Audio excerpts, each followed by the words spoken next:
रुखी आपको आज की खबर से आगाह करते चले। सियालकोट से नुमाइंदा वतन 26 न्यूज सैयद इरफान हैदर नकवी की रिपोर्ट के मुताबिक सियालकोट में चोरी और डकैती के दौरान छीनी गई लाखों रुपए मालियत की कीमती गाड़ियां, जो पुलिस कार्रवाई के दौरान बरामद तो हो चुकी हैं, लेकिन असल मालकान तक पहुंचने की बजाय ये माल मसरूका पुलिस की बेहसी के बाद नकारा होने लगा है।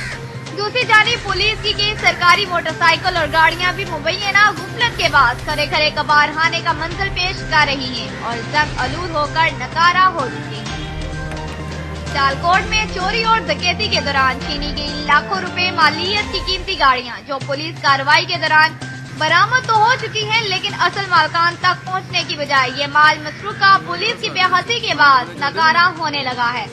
दूसरी जानिब पुलिस की सरकारी मोटरसाइकिल और गाड़ियां भी मुबैना गुफलत के बाद खड़े खड़े कबारखाने का मंजर पेश कर रही हैं और जंग आलूद होकर नकारा हो चुकी हैं।